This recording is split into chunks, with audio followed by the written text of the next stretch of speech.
Hi there, and welcome to Andrea Speaks Out. My name is Andrea, and this is episode 1. I've been speaking about sexual abuse for 14 years now. Wow. And I'm always trying to find new ways to reach people in more effective ways. And I love listening to podcasts. So I thought, why not try my hand at creating one? Because there is just so much important information and knowledge to share that can truly make a difference. Now, I've heard people ask if sexual abuse is really that big a problem. I hear that question now and then. So I want to share a few statistics with you and just let you decide, okay? So, 1 in 4 girls and 1 in 6 boys will be sexually exploited by the time they're 18. 90% of them, 90% of these victims will be abused by somebody that they know and trust. Will be abused by somebody that they know and trust. 90%. And nearly 1 in 10 students will experience some form of sexual misconduct by a school employee by his or her senior year of high school. That number, nearly 1 in 10, it equals 4.5 million children. Okay, so what do you think? Do you think we have an epidemic on our hands?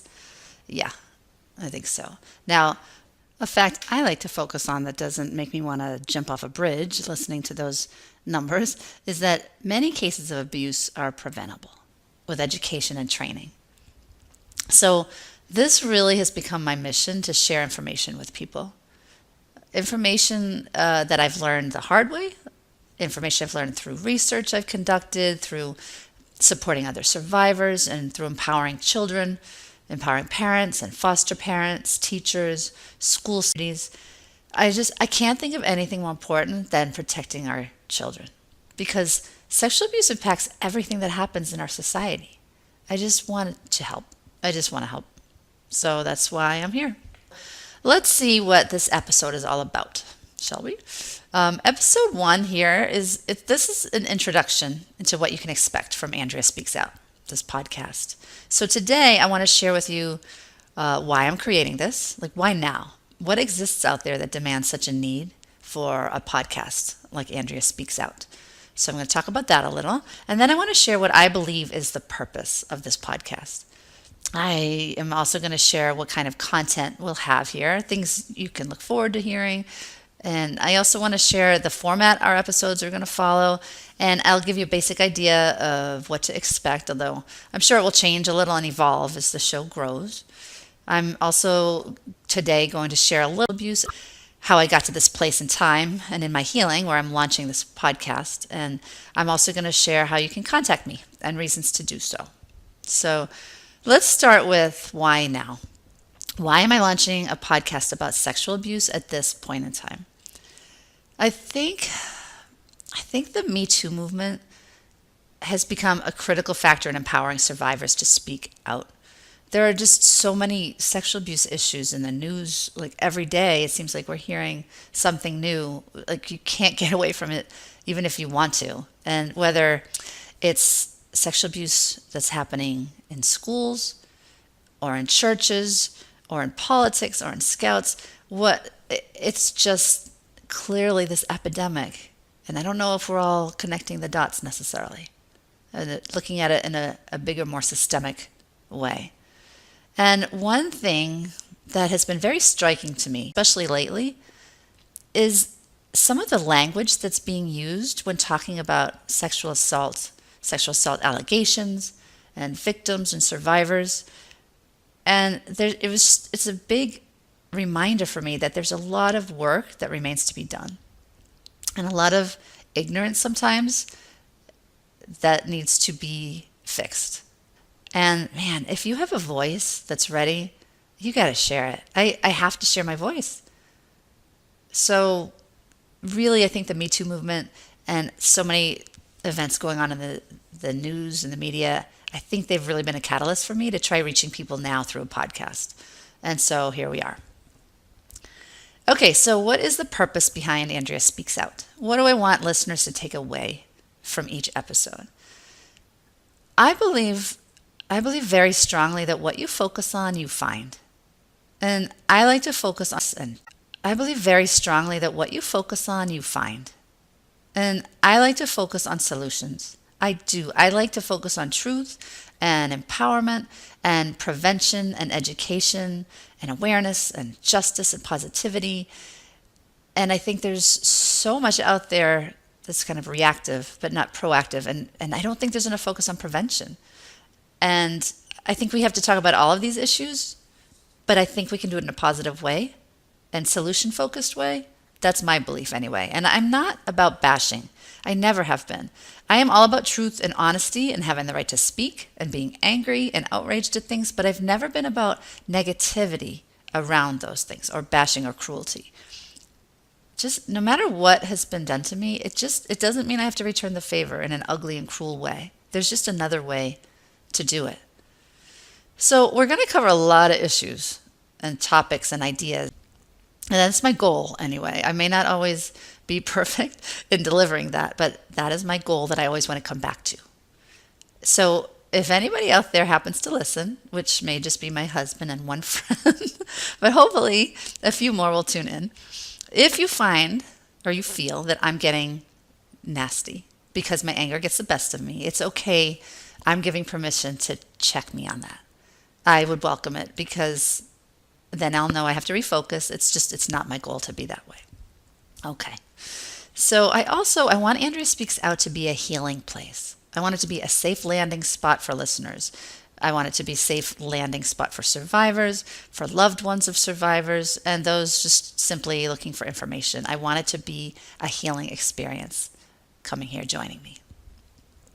I also want to remove the stigma associated with sexual abuse. It is so important about this like any other crime. And I'm going to remind listeners often that sexual abuse is a crime. It is something that is done to a victim.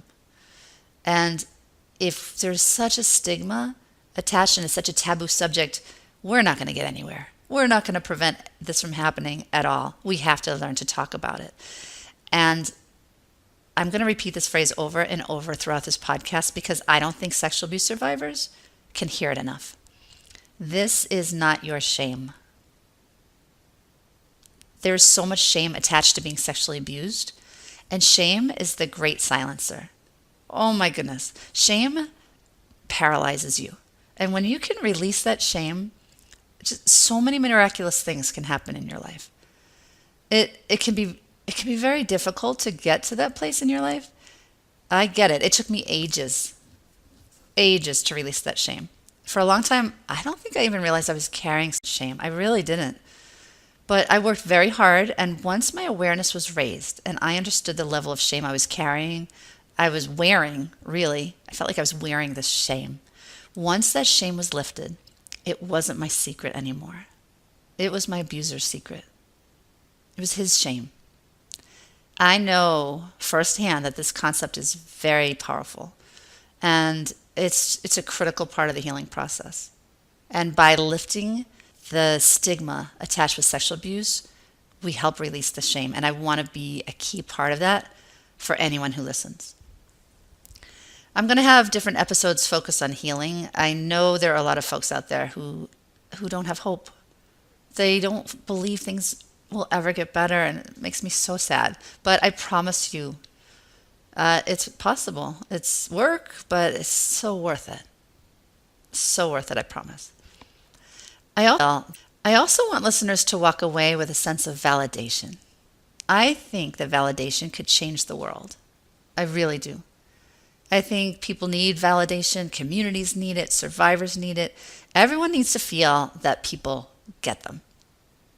I always say that my husband says 3 words to me that can fix everything, just about everything anyway. And they're not the 3 words you're thinking of, although I love when he tells me he loves me. It's wonderful. But the 3 words he says to me that fix everything so quickly are, I get it. If I'm upset about something, I tell him, I know this sounds crazy, but he'll just say, no, I get it. And he does. I mean, if he doesn't, he'll tell me. But when he gets it, like he truly gets it, I just immediately feel lifted. Like, okay, I'm not crazy. I'm not being unreasonable. He just gets it. We don't always have an automatic solution to something, but when he truly gets me, I can relax and move past where I was stuck. So I think I can relax and move past where I was stuck. So I think survivors especially need validation. They need to know that what they went through, they were not the only ones to go through something like that. They need to know it wasn't their fault. They're not crazy. When you truly integrate some of those things, you can move past your paralysis. And I want this show, this podcast, through different episodes and different topics that we cover, I want to provide that validation so badly. Not everybody has a partner at home or in their lives to provide that validation. I know this. So if you're lacking that right now in your life, you can stop by here anytime, honey. I get it. I got you covered. Okay. This podcast, it's also going to be, I want it to be informative. I want to provide helpful resources, data, information that listeners can rely upon and utilize, whether they're working with survivors or they're in therapy and they're working on something themselves, or someone listening. Andrea Speaks Out will be able to share information that can arm people with knowledge they need to make real change. And I want this podcast to inspire change. Everybody can make a difference in how society views sexual abuse, how society views victims, how they view perpetrators. We're all one. I believe that. Like, if one victim is hurt, we're all hurt. So that whole saying of be the change you wish to see in the world, every one of us can make a huge difference just by showing empathy and understanding and kindness and patience and really listening to each other. Try with the purpose of trying to understand where they're coming from. So by showing different points of view here and by sharing some truth, hopefully it will inspire others to make things right for survivors. And most importantly, to make the world a place that doesn't harm children. Is that too much to ask? I don't think so.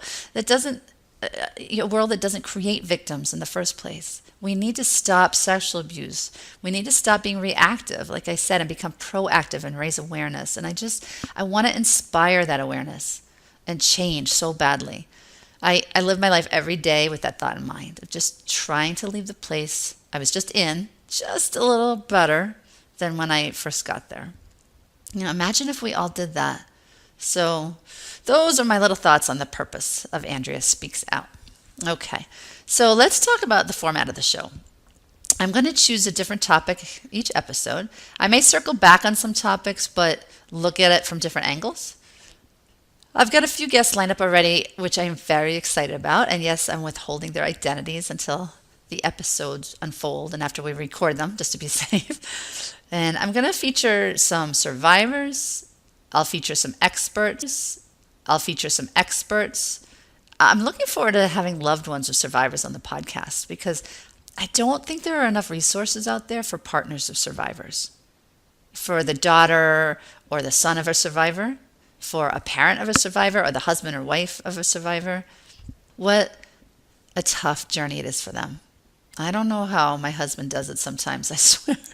There's a lot we survivors carry with us, a whole lot. I mean, we carry a lot of love, we carry a whole lot of strength that helped us survive, and that's all well and good. But we also have what I call our leftovers. We really do. And they affect us all in different ways, and we don't always even understand why they're there. We don't want those leftovers around, but that's part of what made us who we are now. And you fell in love with all of us, right? Right? So I would love to have some partners or loved ones of survivors join an episode or two to just share their experiences, to share what has helped them in their relationships with us and our leftovers. Sometimes the leftovers, I don't know, how do I say it? I think sometimes the leftovers, they honestly feel like a third person in the relationship. I don't know if that will make sense to anybody else out there, but for me and for people I've talked to, it's like another entity in the relationship. It's that strong at times. So yeah, I think partners can help shed a lot of light on the healing journey. It'll also be wonderful to have other survivors as guests. I'm excited about that. And this podcast is not going to detail stories about sexual abuse. I don't necessarily think that's helpful all the time. I think it can be extraordinarily triggering for people to hear. I do think that survivors can benefit at times from hearing a bit about other survivors' experiences, but Andrea Speaks Out is not going to be solely about the details of abuse. I want to I want to focus on change and healing and prevention. And while we need validation hearing other stories, I would prefer to have survivors talk about things that are helping them heal and to identify particular parts of their story that could benefit some of the listeners. For example, what was it like when they reported their abuse? Why didn't they report their abuse? Just so they can help enlighten others and make other survivors listening feel like they are not so alone in this journey. It's a very isolating journey at times, and they need this support. And what I have found in my healing journey is every time we help somebody else heal, a new layer of healing happens inside of us. It's really cool. Also, I kind of mentioned this earlier, but I have heard displays lately of just so much ignorance. A common phrase I'm hearing is, why did a person wait so long to tell? If it happened, and I would love to have an episode answering that question. There are just so many things that survivors can share to help enlighten the world. And I want to include suggestions and solutions and positive angles. And I think we need this today more than ever. You know, in the Chinese language, words are made up of characters. And I believe that some words are made up of two or more other words. And one of my favorites that I heard is the word crisis. The word crisis in Chinese is made up of two words. You ready? Danger and opportunity. Isn't that cool? Like, think about it. I think it's safe to say that our society is definitely in a crisis regarding sexual abuse. And there's so much danger, obviously, associated with so many people being sexually abused. We're hearing about it all the time. And yet, this presents an opportunity to bring about massive change and healing. Like, people are crying out for help. Let's answer the call. We just all have an opportunity through this crisis to educate, to prevent, and to protect. So there's your little Chinese lesson for the day. You didn't think you were tuning in for a Chinese lesson, did you? So that's going to be the format of this podcast, having different guests focusing on different topics and focusing on change. And I will be including some of my own final thoughts at the end of each episode, just to summarize sort of the bullet points of the show that you can maybe think about during the week or share with others. And then I am going to end each episode with a joke. It's most likely going to be a terrible, terrible joke, but for me, one of the things that has helped me heal the most really is laughter and humor and jokes. I laugh way more than is the norm now. I know I do this. And it feels like it helps for me. The physical changes that happen in your body as a result of laughter they're so powerful. And I always think of that film, Monsters, Inc. Do you remember that movie? Monsters, Inc. They found that laughter was much more powerful than screams.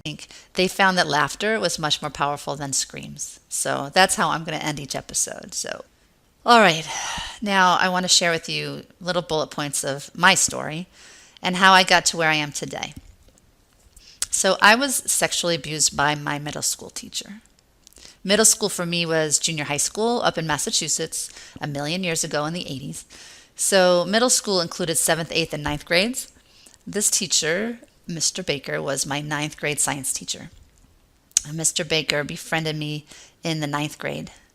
And at that point in my life, I was very depressed. I was a lost and lonely kid. I had zero self-esteem. So he befriended me and groomed me for 2 years. Now, we'll have an episode about grooming behaviors so you all understand. But basically, grooming is when a predator crosses a line, gains the trust of a victim so that when they cross the physical line of sexual abuse, the victim is already pretty desensitized to everything. So he spent 2 years grooming me, and then he sexually abused me, and it lasted for years. It took everything in my power to break away from his control over me. And once I was able to break away, I just wanted to move on. I did not want to spend 1 minute thinking about the assaults or the control or his cruelty. I just wanted to start over and start a new life, which I did. Years and years later, I realized, oh my gosh, this man is still teaching. What if he did this again and I never told anybody? So I contacted the school system. I let them know that he abused me, and they did nothing. They confronted him. He denied it, of course, and they believed him. There was no investigation, no notification to the police or to the Department of Education, nothing. And then 8 months, local police saying that he had been arrested for statutory rape of two 14-year-old girls. And I was devastated. I was devastated that I did not come forward sooner. So I cooperated with the police. I gave them my statement. And long story short, he accepted a plea bargain. So it was 6 counts against those 2 girls. There weren't any counts regarding my case due to the statute of limitations, expiring. So for 6 counts against him, he was sentenced to 2 years in jail. He served a year and 9 months. Now he's a level 3 sex offender. He lost his pension. He can't teach again, but he served under 2 years. That is a shorter amount of time than the time he spent abusing me.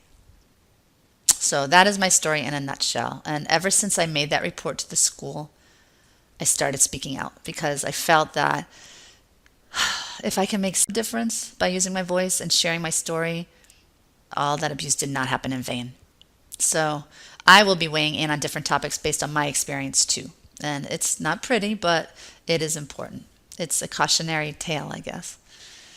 I think it's particularly important for parents to know just how he was able to groom me for 2 years, because grooming is the point where we can step in and stop this abuse. So I'm going to be open and eager to hearing suggestions about different topics you'd like me to cover. I'd love to hear some. I can't promise that I'll always be able to address all of them, but it would be wonderful to open my eyes to see what others are concerned about. Please contact me with your suggestions through my website, andreaspeaksout.com. Now, when you reach out to me, I want you to remember this. I want you to always be kind, no matter what. That is this show's philosophy. There is so much trolling out there and cruelty and thoughtlessness of words. I think I've had a little share of my trolls in my day, so I think it's important for me to mention this. Just email me suggestions as much as you want, but I don't want to hear any bashing or blaming or shaming of me or my guests or anybody else. I want positive suggestions. Otherwise, please keep your email to yourself. Thank you. You can disagree with me. That is absolutely fine and welcome, because that can help me grow and learn from different perspectives. I'm healthy enough to know that I don't always get it right. Absolutely not. I'm completely open to other ideas. Just let me know. But let me know in a kind way. Just be respectful. If you want respect, be respectful. I always try to live that way, and I would like the same from others. So thank you very much. And if you want more information about my story, I've written a book called Invisible Target: Breaking the Cycle of Educator Sexual Abuse. It's available on Amazon and paperback on Kindle, and now, as of about a week ago, it's available as an audiobook. Available on Amazon, Audible, and iTunes. I'm so excited about the audio version. Vanessa DeSilvio, oh my gosh. Vanessa provided the narration, and you just need to hear the narration. She did the most brilliant job of capturing the emotions, the thoughts, the moods. She's kind of able to embody different characters, different people I wrote about. She made them sound like characters in a way, in the most authentic way. It just sounds like someone's just sitting in your living room telling you a story. And that was my intention in writing the book, but she just captures that essence so well. Just a brilliant performance. So I really recommend you check out the audiobook. Vanessa, if you're listening, you are amazing. So please subscribe to Andrea Speaks Out podcast and join me the next time.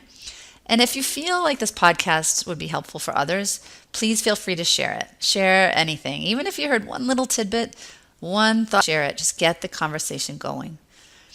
Okay, finally, my joke of the day. My episode number 1 terrible joke. You ready? Do, do, do, do. I may have to get some sound effects and have drum rolls and laugh tracks on this, I think. All right, you ready? What do you call a singing computer? Adele. Okay, I'm going to be the only one laughing. Anyway, thank you so much for listening. I appreciate all of you so much. Be kind, be honest, and everyone just be gentle with yourselves. Take care.